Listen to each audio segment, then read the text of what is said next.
আজ সকালে রামপুরহাট শহরের মুনসুবা মোড়ে এক মারাত্মক সড়ক দুর্ঘটনা ঘটেছে, যেখানে একটি টোটো এবং 4 চাকার একটি যান সংঘর্ষে জড়িয়ে পড়েন। দুর্ঘটনায় মোট 5 জন গুরুতর আহত হয়েছেন। আহতদের মধ্যে টোটোতে থাকা 2 জন যাত্রী এবং মোটর বাইকে থাকা 3 জন আরোহী রয়েছেন। প্রত্যক্ষদর্শীদের দাবি, ঘটনাটি ঘটেছিল সকাল 8টার দিকে, যখন টোটোটি মুনসুবা মোড়ের দিকে যাচ্ছিল এবং একই সময়ে একটি 4 চাকার যান দ্রুত গতিতে আসছিল। অপ্রত্যাশিতভাবে দুটি যান একে অপরকে ধাক্কা মারে, যার ফলে টোটোটি উল্টে যায় এবং বাইকও পড়ে যায়। দুর্ঘটনায় টোটোতে থাকা 2 জন যাত্রী এবং মোটর বাইকে থাকা 3 জন আহত হন। আহতদের মধ্যে কয়েকজনের অবস্থা গুরুতর হওয়ায় স্থানীয়রা দ্রুত তাদের উদ্ধার করে রামপুরহাট হাসপাতালে জরুরি বিভাগে নিয়ে যান।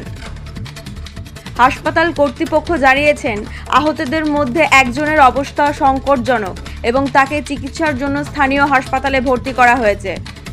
অন্যদের অবস্থা এখন স্থিতিশীল। দুর্ঘটনার খবর পাওয়ার পর রামপুরহাট থানার পুলিশ ঘটনাস্থলে পৌঁছায় এবং পরিস্থিতি নিয়ন্ত্রণে আনে। পুলিশ ঘটনাটি তদন্ত শুরু করেছে এবং সড়ক দুর্ঘটনার কারণ অনুসন্ধান করছে। সড়ক নিরাপত্তা নিয়ে উদ্বেগ প্রকাশ করেছেন স্থানীয়রা, যারা একাধিকবার সড়ক দুর্ঘটনায় বিষয়টি প্রশাসনের কাছে তুলে ধরেছেন।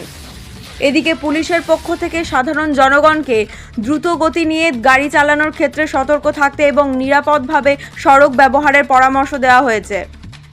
ব্যুরো রিপোর্ট, তারাপি টিভি। ঘটনা হচ্ছে এই কিছুক্ষণ আগে আমাদের এই রামপুরহাট মুনসুবা হাইওয়ের উপরে, যেটা আমাদের মেন হাইওয়ে হচ্ছে, ওর সামনে টোটো আর একটা 4 হুইলার গাড়ির মুখোমুখি সংঘর্ষ হয়, যেটা কিছুক্ষণ আগে আমরা দেখতে পেলাম। আমাদের এখানে হোটেল আছে, আমরা সামনে দেখতে পেলাম। তো টোটোটা এই দিক দিয়ে আসছিল এবং গাড়িটা খুবই পিকআপে আসছিল।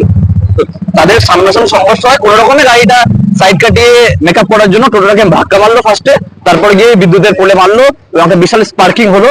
সেই আওয়াজ শুনে আরো সব লোক সামনে বেরিয়ে এলো। টোটোর মধ্যে 3 জন ছিল।